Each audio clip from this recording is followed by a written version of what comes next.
Joy here with the Joy Rooted YouTube channel, and in this video I'm going to show you how I make my sourdough bread.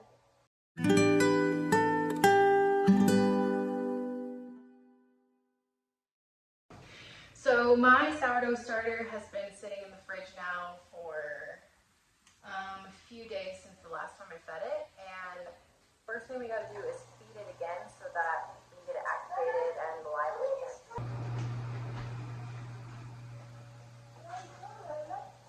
So this is the bread flour that I like to use. I've just heard a lot of good things about it, and a lot of other sourdough bread makers use it and love it.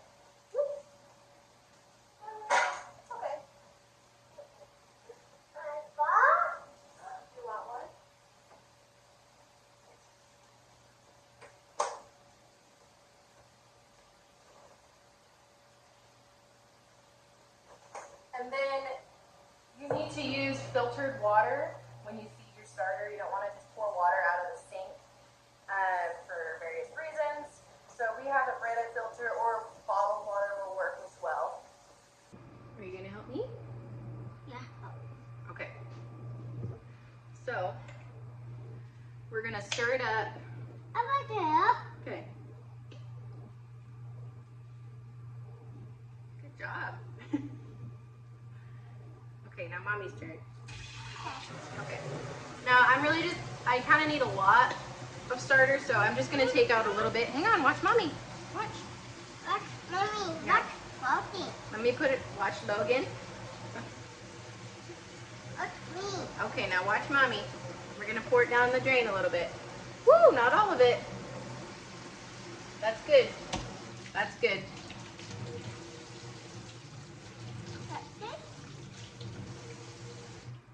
Now, instead of just getting rid of your discard, you can also make so many recipes out of the discard. I make morning breakfast biscuits, there's pancakes, waffles, other kind of muffin things, bread. So those will be in some other videos. Now, I really just do kind of 50-50 of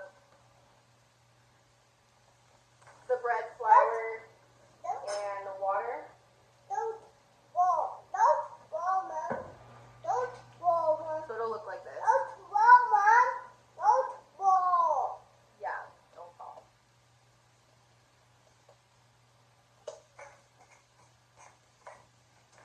Then I'll give it a mix, and if I feel like it's too thick, I'll put more water. If I feel like it's too watery, I'll put more of the discard.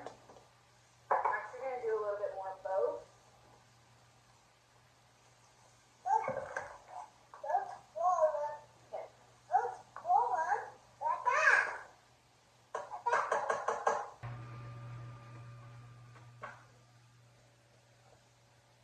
Thank you. Careful.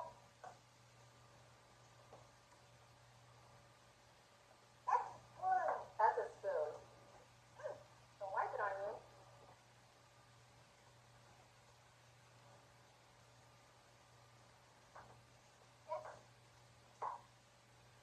Okay, can I show now?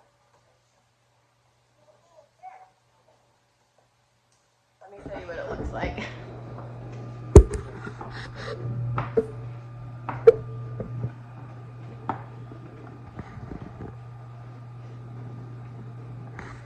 So then it should kind of look like a pancake batter mix, like that. And I'm pretty happy with this consistency. I would say that's good. And we're a little more than halfway full in this jar, so that's literally as much as I can put in here, because it's definitely going to rise all the way to the top of this jar by the end of today. So I'm just going to set this in a nice spot in my kitchen and let it rise until this afternoon, and that's when I will come back and check on it and actually make our dough. Are you tired? No, I'm tired. Okay.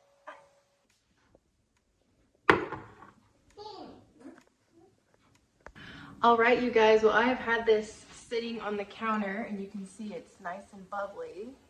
Ooh, almost lost it. And it smells very fermenty, and I think it's ready to start making the actual dough. And I just want to make sure everyone knows I am definitely not an expert on sourdough. This is just how I make sourdough based off of learning from other women and my sisters, etc. So I'm just letting you know this is how I make it, which is super simple and easy, and it always turns out good. So must be doing something right.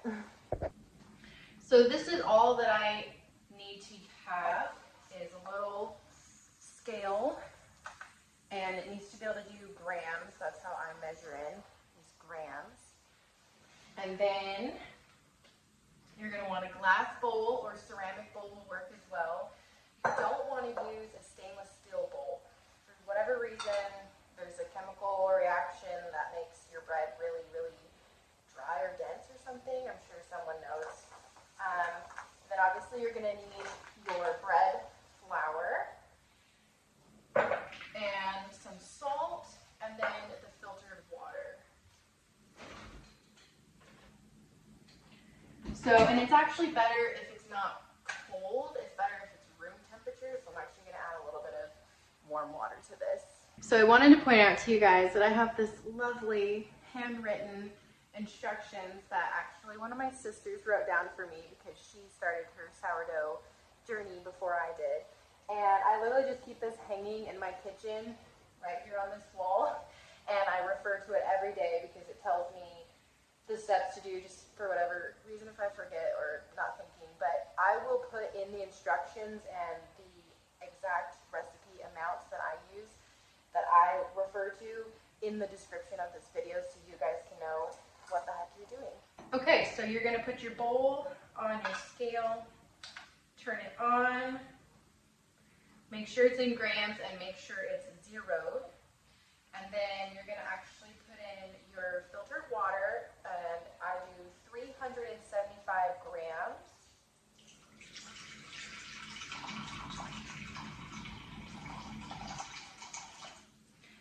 And the reason why you want it to be at room temperature rather than being cold is that the yeast are going to be a lot more active and lively if they're not cold. They'll slow down when they're colder. So you got your 375 grams, and then you're going to zero it and do 100 grams of your starter.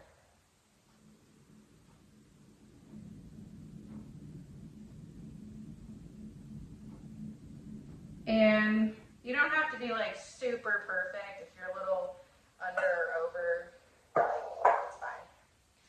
Okay, zero that. And then you're going to do 500 grams of your bread yeast, or bread flour.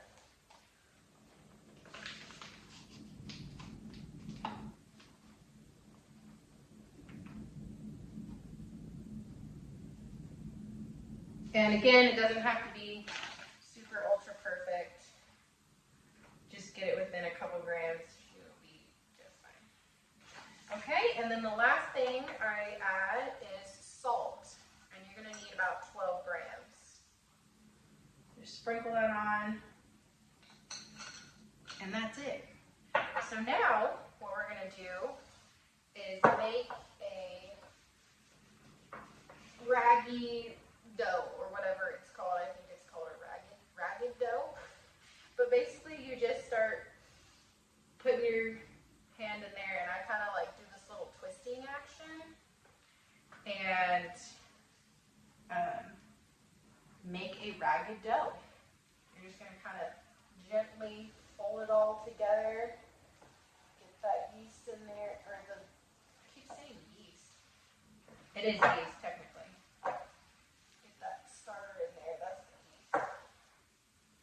And this is going to start to activate once it's mixing with all the other ingredients. So that's literally what it's going to look like. I'll show you up close here. Kind of get that off. But it's going to look like this. Just a ragged dough mixed up. And what you're going to do at this point is put a damp towel over it. I use like a tea towel, and I got this one wet. And put it over your bowl. And then you literally just let this sit on your counter for 1 hour. And then at that point, you're gonna come back and start doing your lift and folds. Okay, so now it's been 1 hour and our dough still looks like a ragged dough. But I'm gonna show you guys how we do the lift and fold. Oh, that. That's dough, don't touch. That's dough. And then actually Dawson's gonna help me with the lift and folds after I do a few to begin with. So you're just gonna pull it up and you basically just gonna do 4 turns. 1, 2, 3, 4. So you're getting all 4 corners. And see how I just kind of let it bounce a little to help it pull a little more. Let that hurt. And you basically Let need that, to let do that one. lift and fold. Let that. You basically need to do 20 of these. Let that. Okay, so Dawson, are you ready to do it? Okay, so just use one hand. No, you're going to use your right hand. And you're going to grab on this side, Ooh. pull it up. This Pull is it up. so sticky. Now fold it. Fold it down. Oh my god, this is so Okay, no, don't grab that part. Now we got to turn it. Grab this Now part. can you stop it? Okay, now you grab this side. Pull it up. And fold. I have to do it by myself. Okay, pull it up. And fold. Good. Wow, this is Now turn. Pull it up. And fold. Good. That was better. Pull it up. And fold. That's why it's called lift and folds. wow. Because you're lifting and folding. Mama, this almost looks like a dumbbell one looks like this. It does, huh? Like, Cool, we got it in 20. yeah. Pull it up, Mama, lift. stop helping me. I can do it by myself. Okay, let's see you do it. Lifting, folding. So you can see it's starting to get a little more bouncy, a little more dough-like. And that's a good sign. That means it's working. Activating. The gluten is activating. Are you okay, Lily? What do you do? What's wrong? Are you tired? So I think I've done about 20 of those. So then you just cover it up again. And this time we're going to let it sit for 30 minutes. And we're going to repeat this about 3 or 4 times. All right, it's been 30 minutes, so we're going to do another set of lift and folds. And real quick, you can see it's starting to grow already.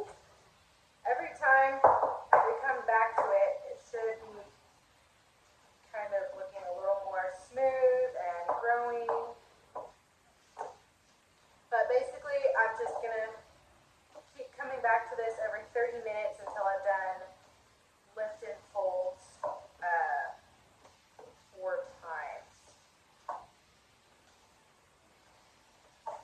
20. When you first do this, it's like super awkward and I feel like you don't like know how to work the dough.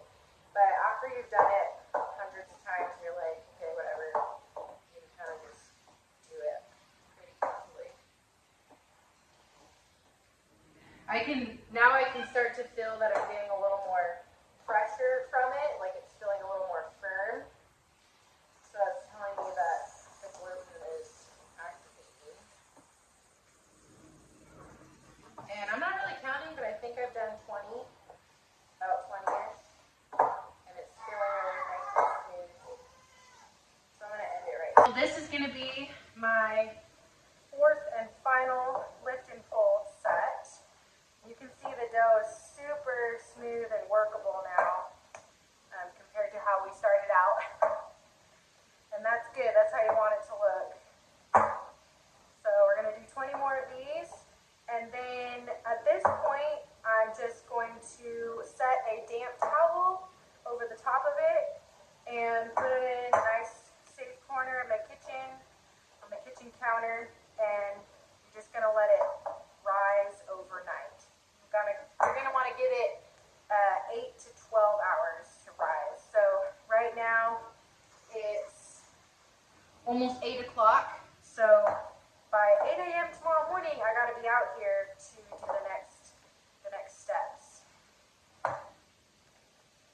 Which is really not that much. So basically in the morning, I'm gonna come in and I'm gonna take it out of the bowl and I'm gonna do some final shaping.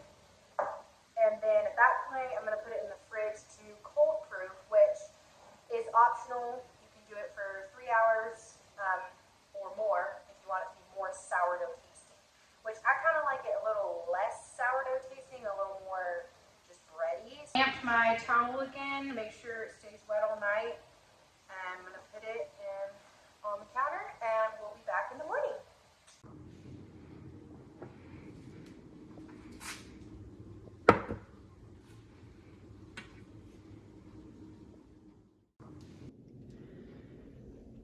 Okay, you guys. Whew. Look how much she rose. So all I'm gonna do is basically reshape it. Put a little flour down. Take it out.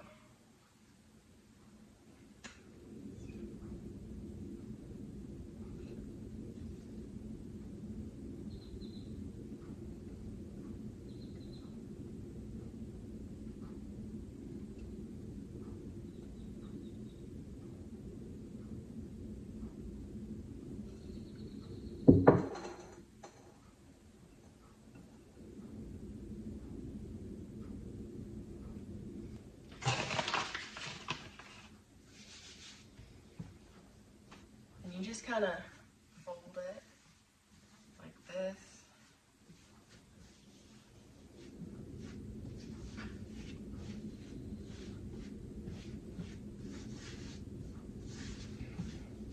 Make a nice little thing like this. And we're gonna put it back in the bowl. Make sure you use some flour.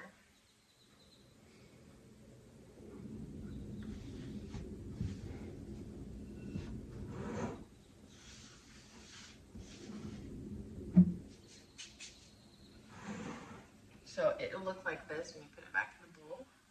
And I'm just covering it up so that I can put it in the fridge now and cold proof it for a few hours. You actually could skip this step if you needed to bake it right away, that's fine, but it'll taste more like the sourdough distinct flavor if you do cold proof it. So I'm just gonna do this. I usually just have it in the fridge during the day for like 6 hours or so that I can bake it for that night.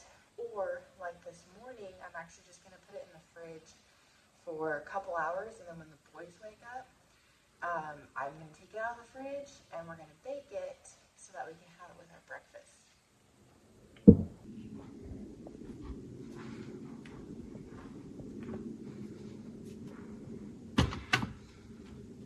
Now that we're all awake, I'm going to get the bread out of the fridge because it's been cold proofing now for a couple hours, and I'd say that's good enough for my liking. And what we're going to do is set the oven to 425 real quick. And you're going to need your Dutch oven. And you're going to need some parchment paper. So you'll line your Dutch oven with just enough paper.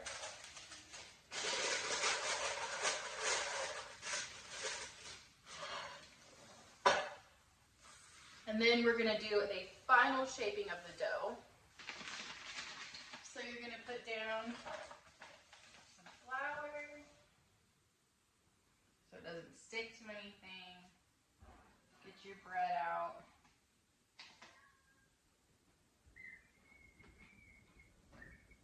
Okay, final shaping. You want to help?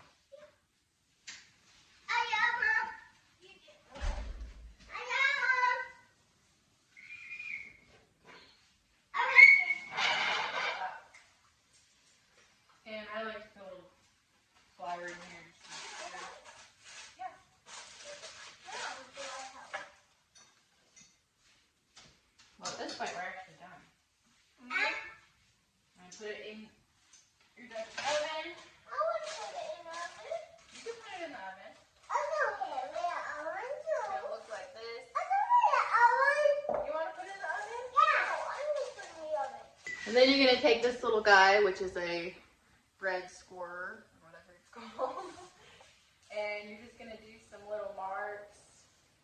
People get crazy with this part with designs and whatnot, but I literally just make little lines on each side. The point of this, I guess, is to help it rise. Good. Then you put the lid on, and you're going to bake it with the lid on for 30 minutes. Can you open the oven for me? This is heavy, so I'm going to hold it. I'm pretty strong. I don't want you to get burned. All right, close it. And we're going to set... That's mine! Mine!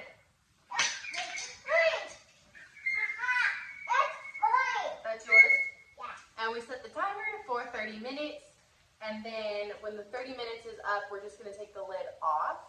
While we wait for the bread to bake in the oven, I'm going to make myself a latte, and then I'm going to make the kids some breakfast, eggs and bacon, and it'll be ready to have with our sourdough bread.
So my 30-minute timer just went off, and we're going to check it. Look out, me.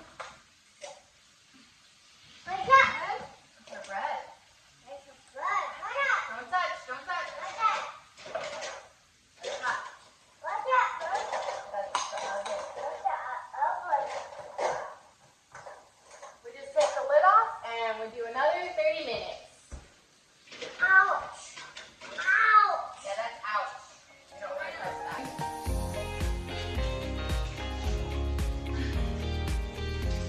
Cheers. Here.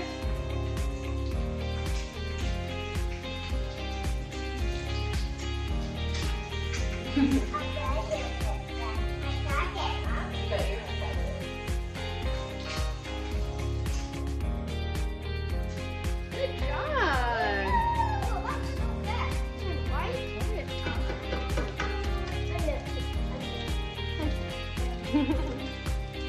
Go down low. Break it. Good job.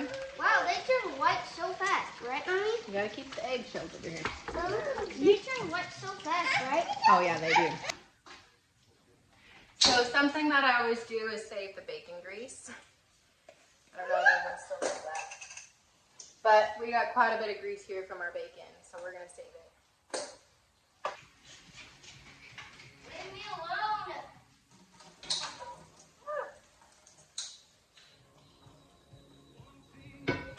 Well, I got most of it in. Alright, my timer is about to go off. Maybe I need everything. But I'm gonna go ahead and take it out because I think it's ready. Oh yeah. That's the bread.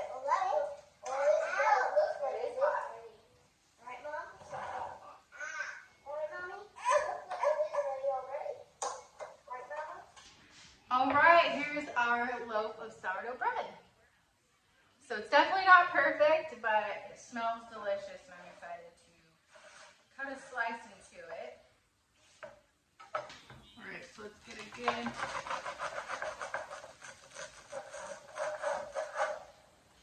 Nice. You can see the steam coming off.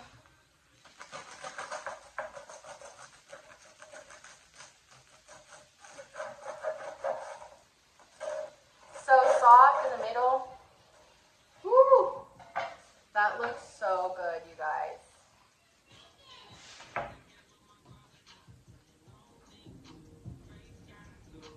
I'm gonna put some butter on it. The best part is butter.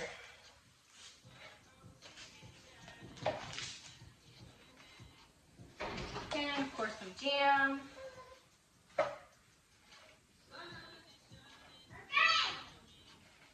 Here's yours. Baby, where's Okay, brother, here's yours. Blackberry preserve.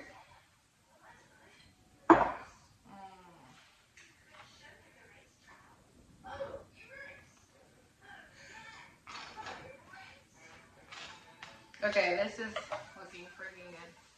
Delicious.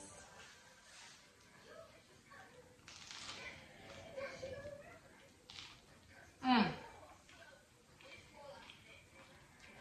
The crust is crunchy. Inside is soft. It's perfect.